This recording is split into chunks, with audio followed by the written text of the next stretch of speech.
inviting us into your home again today. And today we'd like to have as our guest Miss Linda Williams. She is the project director for Upward Bound, and she's here today to share with us information about the programs and services that they offer to veterans. And let's welcome her aboard. Thank you.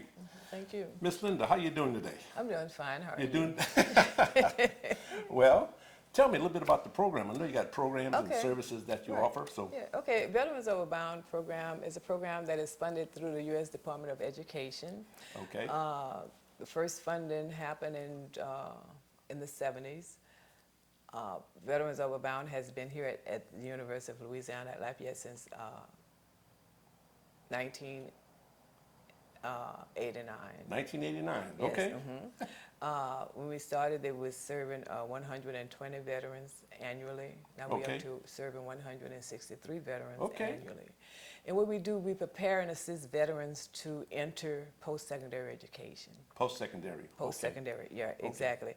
We also, but it was based on a premise when veterans was coming back from Vietnam, a lot of soldiers, veterans hadn't finished high school, so it was Right. based on them getting their GED. Okay. So we still have veterans who haven't earned a high school diploma or haven't gotten a GED. So like Still haven't heard? right. We still have some veterans Okay, that are that okay. way. So like we also prepare them. If they need to get their GED, we assist them. We prepare them in doing that. When it comes to preparing them for college, post-secondary education, we assist them with the ACT. We have ACT trainings, Okay, classes, and okay, everything. okay. We offer our basic classes that we offer every cycle, every semester, fall, spring, and summer. It's English, math, and science. Okay. Technology. We do a foreign language. We could do either Spanish or French. We also have other electives like music appreciation, financial literacy, entrepreneurship. You cover a lot of territory. Yes, we do. We do. And it is to benefit the veterans, and also we have a lot of veterans that come in, and one of the first things we ask our veterans is about their disability, not to get personal or to get into their personal business. Right. But a lot of veterans don't even know that they are disabled because Okay. nobody have told them that. Okay. So therefore, we ask. And like we want to know about their MOS, what they did in the service. A lot of veterans has been traumatized Okay. and may suffer with post-traumatic stress disorder, and they don't even know because veterans, we have a sense of, we are so private, independent, and so therefore we learn how to bury things, even though it's still alive and it constantly eating up at us. Okay. You understand what I'm saying? Yes, I know. So like veterans could go to a war zone, even stateside or whatever, and they could get traumatized because they might be on a rifle range or something, see somebody get hurt. You understand what I'm saying? And any traumas they suffer while in the service, they could get a disability for that. And so we help them with that. We also talk to them about housing, Okay. if they want to buy a house or whatever, how they could go through the VA, and get a loan. You understand what I'm saying? Some veterans, if they have a handicap and their house need to be remodeled or whatever to fit their handicap, Okay, the okay. VA does Yes, that. yes. If they have vehicles that need to be remodeled to fit their handicap, the VA does that also. And a lot of Okay. veterans just don't know that. Yeah. So like we tell everything. So if you don't want us to tell nobody, don't tell us because because we tell it. Yeah. Okay. Yeah. And it benefits the veterans. To get their disability, whatever, especially if they're disabled, 90 or 100%, they could go to school, you know what I'm saying? It has nothing to do with their educational benefit. It's because you are disabled, so you fall under voc rehab or whatever the case may be.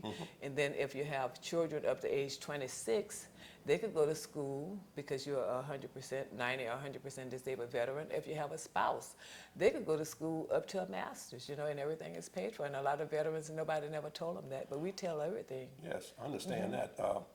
just for the sake of argument, I did participate in the Upward Bound years ago. Okay, So right, it's not something that's Right, I just not aware of. Right, But the information that you're sharing, I mean, you cover a lot of territory, Oh, a yeah, lot we of do. programs. And that's one of the reasons why Veterans Corner started, because from my own personal experience from working with the Louisiana Workforce Commission, Right. as a DVOP, I found out, I got insight into the VA. Okay. There are programs and processes that veterans are not even aware of. Exactly. A lot of Exactly. information not Exactly. aware of. Exactly. In fact, just this past week, when I turned in my travel sheets, Right. it was mailed back to me saying, "Got to get the new form." I said, New "When form. did it change? You just changed it 6 months ago." Right, And exactly. you changed it again. And they don't tell And they nobody don't tell nothing. anybody. Exactly. So it's just one little small thing, you know. Right, exactly. But there's a lot of information out there that veterans need to know. Exactly, You know, exactly. and what you guys do is fantastic. Right, you know, well, we try, you know, and then too, you know, we get veterans, you know, and we ask them about disability. They say, "Oh, Ms. Linda, I tried, they denied me," so I just say, you know, that I say, but this is what they're gonna do. But you have to appeal their decision. You understand what Yes, I'm saying? yes. Some veterans, it might take them 3 or 4 appeals before they get Yes, funded, before they are granted their disability. You understand what I'm Yes. saying? I mean, we had a veteran a few years ago, and he in the program, and he told me when he came in the program in the 90s, well, you know, in the early Early part of the program, early yeah. part of the program, he's told me the day he got back, the day after he got back from Vietnam, he started applying for his disability. And I said, "Well, how did it go?" He said, "I'm still applying." yes, He said, "Every time they deny me," he said, and so I met him. The clinic had just moved to Ambassador Caffrey, but the Veteran Service Office is still on General Mouton in Pinhook. Yes, yes. So I had to go over there, and I seen him, and he was there. He was coming out. I was going in. So he said, "Oh, Ms. Linda, how you doing?" I said, "I'm doing, you know, fine. How you been doing?" He says, "I'm doing wonderful." And like this was like in February, okay? So I said, "Well, you seem to be so happy." He said, "Well, you're looking at a multimillionaire." I said, "Do what?" yes, they went back. That's right, exactly. He said, "Yes, ma'am, Ms. Linda." He said, "I finally got it." I think he got it, he said, like in November, and his wife had died in October. Oh my goodness, oh my goodness. You understand what I'm saying? I understand. So, you know, it is what it is. And like we tell them, you know, for being denied, they're going to deny you. Yeah. Because they know you're going to say, "Oh, the hell with it." And, you know, I say, but we encourage them to keep appealing it. Well, I'm going to say this. During the World War II and the Korean War, America supported our veterans when they came home. Right, exactly. They gave us ticker tape parades and everything. Exactly, exactly. But I'm sorry to say, when the veterans came back, or say during Vietnam and after Vietnam, Yeah, It was called all kinds of things, but a child of yeah, God. they would called everything, and in America and our government That's right, exactly. lost that commitment. Exactly, Now, exactly. from my own personal commitment, my own personal testimony, I got out in 1970, Okay. and I went to I was off the coast of Vietnam in the Navy, and for 30 months I was out Okay. there. And I went back to the VA hospital in New Orleans for my Okay. final checkup. And when I finished, I said, "Well, Doc, I'll be back here when I'm sick." And he said, "No, you won't." I said, "What do you mean, no, I won't?" He said, "For you to come back in this hospital, you have to be halfway dead." And I said, "You got to believe it." I said, "I just got back from Vietnam." I know, that's right. And he just walked away. And from 1970 to 2010, I finally got in 2010. What did you mean you finally got in it? Got into the health system. I was denied My over a period of goodness. time. I'm just saying, I applied over a period of Right, time. exactly. And one time they said, at the last time they said, "Oh, you're Blue Water Navy. You don't qualify." But I didn't stop. That's right. Okay. That's right. And in 2010, I got into the system. Now, don't get me wrong. Since I've gotten in, the VA has treated me well. And they're supposed to. Okay, I mean, I'm not, the service is fantastic. Right, exactly. My only complaint is to get approvals Yeah. for a disease or Right, exactly. some type of mental health or operational that you need. it goes through a process. It may go through 10 different people. And that's one reason why it takes so long to get an appointment. And that is not right. It's not right. I mean, because like if the doctors say you need it, I mean, that's why we go to the doctors. Yes, You know? yes. And something else I found out that in the VA, like for the VSO officers, veterans come to them with a problem. Right. A lot of times the VSO officer only deals with them with that problem Right. Nothing else. and nothing else, and they leave. Right. But that VSO has information that they do not share, that comes down the pike. Exactly. But since they're so overwhelmed, they go to the next person, and they don't share that information. Oh yeah. That comes down. So that's one of the reasons why we don't know what's going on. Exactly. Exactly. And in 2022, I think, when they signed the PAC Act, I found out about it accidentally Oh my goodness. in 2023, September, over a year later. They didn't send you nothing in No, the mail or no, nothing? no. I was on the internet and I said, what is this? I clicked on it and there it was. And at the bottom of the PAC Act, there's about 2 or 3 sentences that said the Vietnam vets are now eligible, the Navy veterans are not kind of eligible for diseases and, for benefits, compensation. It took 50 years. Now, the Navy had over 90,000 plus veterans, Navy veterans, that now qualify. Well, of course. But it took 50 years to get it done, Yeah. Yeah, because of the asbestos and everything else. Because like my brother who passed in January 22nd, I mean, he was in the Navy also. You know what I'm saying? I mean, he finally got his 100% a few years ago. But then when the PAC Act came, because of different things he was suffering with, Yeah. he applied for that. It never came back approved, but he have children because like the VA still have to give him that money. Yeah. And I'm sorry to say that that's the way it is right now. But to be honest with you, it all started in Phoenix, Arizona, when those 40 veterans died waiting for an appointment. And since then, That's something it wrong has with come it. aware, the public has come aware in Congress, and so people started contacting them and demanding and everything Right. else. So there have been changes Oh yeah. in the VA, but it's still slow. Yeah. And what I find is that people working with veterans, not all of them, because some of them are great, but some of them could care less. Yes. I'm telling you, and therefore that's why they don't give the information the veterans need. You understand what I'm saying? And because like, if a veteran is denied and they go to the veteran service officer, they should tell them how to appeal that denial. Yes. But they don't. No. And that's not right. Yeah. Actually, there are three different steps to the appeal. You got 1 appeal, 2 appeal, and the last one is the Board of Veteran Affairs. Right, exactly. Get the last one. But all that takes time. Right.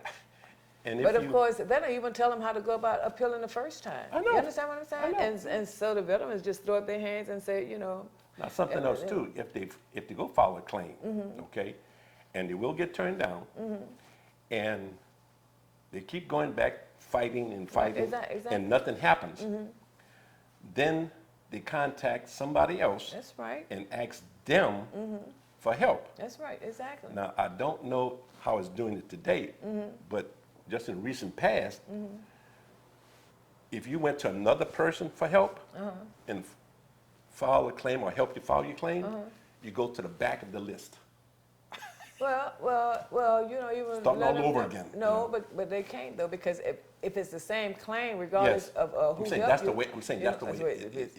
it was. Okay. You see, so if it's changed, that's fantastic. Well, yeah, because like once you apply, regardless of who helped you, and you keep appealing that same thing, you understand what Yeah, I'm saying? yeah. I mean, come on now. I mean, because like who else gonna help you? You know? Yeah. And you know what? I'm gonna say this also is that when we raised our hands instead of pledging allegiance to the flag in our country, we became government property. Yes.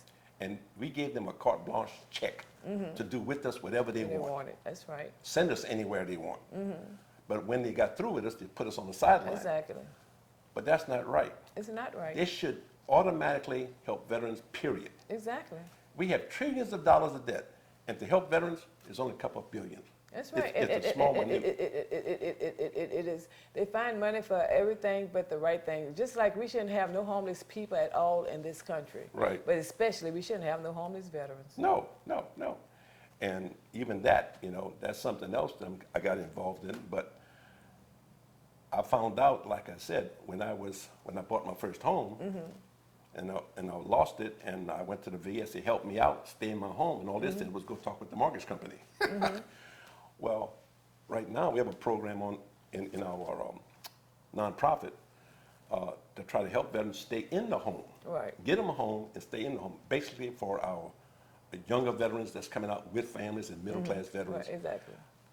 Whatever it takes, we want that veteran to stay in that home. Right. Okay, and that's a program out there that we've initiated. We're one of a kind because it's designed to actually help the veteran. Whenever they say lose a job, well, guess what? The program waivers their principal and interest and work with them until they find a job. Right, exactly. And then once they get back on a job, then they start working again. Or if they get health accident, injury on the job, we waiver the waiver principal and interest as well. And we work with them and they get back on the job, then they start making payments. And if it's for long-term illness, we sit down and work with them. And knowing that, then income kind of comes down. Right, exactly. Well, they will lower the amount of payment to fit their budget. Right, exactly. So we don't want to kick them out of their house. Of course not. You know, and why? When I say government, I'm talking about Congress. I don't know what the hell their attitude is. Because what they need to do is go spend some. Anybody, all the elected officials, one of the qualifications, one of the things that I feel that should be required is that they all have had to serve in the armed forces. Right. We should have veterans organizing and working in the VA. And not civilians. I hate to say that. That's right, exactly. I agree with you. Because the thing about it is, it's because of veterans that we have a free America today. Exactly. And whether you agree or disagree, that's a freedom you enjoy because of what veterans have put up with. And not just that, the whole world could say, thank you, America. Oh, for the freedoms that they have. Yeah. You understand what I'm saying? Yeah. For me, you mentioned the fact that there are some veterans that don't want to get involved or with the VA or whatever. Well, for me, since working as a DVOP, there are a lot of Vietnam vets that refuse to go get involved with the VA or even with our government. They say the hell with them. Because exactly. I know, because what I went through. And you want to know why? But we got to change their mindset. Yeah, we got to change the mindset. We definitely have to change their mindset. Since the veterans, being a veteran, since their spouse and their children, but I don't hear anybody talking about if this veteran was doing that time and he passed away, somebody should be doing something to help that spouse and that child. That's right, pick up his, but I don't see no program like that. I don't hear of anybody doing that. Well, but because we have to give the veterans directions. You understand what I'm saying? Yes. A lot of them don't know what they qualified for, let's know what their spouse is qualified. Just like me. Let's say, veterans don't know that if they're 100% disabled and they have a spouse, their spouse could get through CHAMP, and I think it's $50 a year. One of my cousins was telling me because she's married to a veteran. Okay, yeah. And she found out about CHAMP for the insurance and all this kind of stuff. Yeah. And medicine free and everything else. And a lot of veterans don't know that. But it goes back to the fact that the information out there, for some reason, doesn't really get to the veteran. Right, exactly. By the time it gets to the veteran, they either discussed it, gave up, or just don't. Well, I'm like, don't give a care. Just don't give a care. Right. But we need to make sure that our representatives. That's right. And be on their case to let them know you need to help these people. That's right. Don't use us whenever you need us and then put us on the sideline. Just like I need to call Representative Clay Higgins to find out why and how come. Okay, like I have a veteran whose son spent 8 years, I think, in the National, I don't know if it was the National Guard, Army Reserve, or what, but anyway, spent 8 years. Yeah. when he get his discharge, it says uncharacterized. Uncharacterized? Uh-huh. I've never heard of that category. Uncharacterized. Uh-huh. That don't make sense. I understand if you're dishonorably discharged. That's right, exactly. But don't, that's a state, that's really I said, but you have to fight ambiguous. that. And then my daughter was in the National Army Reserve or whatever it was over there on Surrey. And when she got out, hers, she found when she got her DD 214 because she's trying to buy her a home, it says uncharacterized on hers too. Really? She never got no Article 15 or nothing. You understand what I'm saying? Something wrong with that picture. Well, you just mentioned something about the home. Because of what I've gone through in dealing with the VA, the VA will help you get a home, but it's based upon the mortgage company if the mortgage company want to approve you. Yeah. Well, It's not a guarantee because you're a veteran, you could, right, you exactly. could get a home. Well, you know, and I think one bank, and I don't know if I should say which bank it is. No, don't say the bank. Just, Okay, but there is one bank locally that really, I think, goes above and beyond the call of duty when it comes to veterans.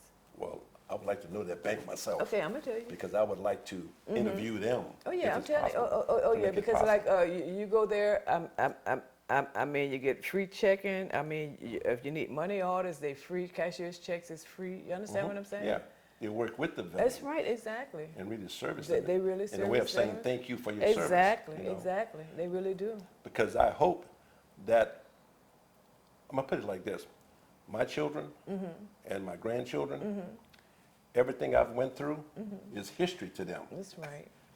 And if you don't tell them the history, That's right. they'll look upon the situation as it is today. That's right. Exactly. And it's not what Exactly. they've seen That's right. or see. Exactly. And for me, I'm always telling my children, this is not the way it was. That's Understand, right. we have changed. We have transformed into something else, but we are constantly changing. We are. We can't afford to sit down and No, stay in we one can't. position. You're right. Okay. We can't. And to be honest with you, sometimes, I shouldn't say it, but I'm saying it anyway, people, veterans in my group, my age group, we got to a point where we said, look, I've done everything I could. I've done everything I could. I can't do anymore, so I'm just going to sit on the sidelines now. Well, I try to tell vets, no, you can't afford to sit on the sidelines. I know it's still a fight. It's still- because that's still a fight. And the struggle is You know, real, you know. Because I know that they sacrifice to keep this country free. And sometimes I go through it myself. I get a little depressed sometimes. Right. But I understand. You just don't sit on the sidelines anymore. You can't afford to. We can't. You know. Right. But anyway, I think this program is coming to an end. Okay. Yeah, so, you know, so for all you veterans who don't have a four-year college degree and you think we could help you in any kind of way, you know, just come on by. Also, a lot of veterans come not seeking to get post-secondary education, but like maybe they need to increase their skills. You Okay, know, a lot yes. of them don't know technology and they don't want to lose their job. You Right, understand what I'm right, saying? yeah. So like, you know, they could come take the technology, Yeah. the computer classes with us, you know, to get them up to speed, you know, and then Spanish is the fastest growing language in the country. So, you know, the clientele is changing. Yes. So like, you know, so like the employees need to be able to, and the employers also need to be able to communicate with Yes. all, you Yes, know, yes, yes. ethnicities and stuff. So, you know, I know French is the basic language in Louisiana, Well. but since Spanish is the fastest growing language, you know, we all need to learn some Spanish. Well, I'll tell you what, I want to thank you, Miss Linda, You're for welcome. sharing that information Oh, with us. thank you. Oh, yeah, And anytime. thank you for allowing us into your home today. And all I can say is, God bless the United States. Yes. Thank you.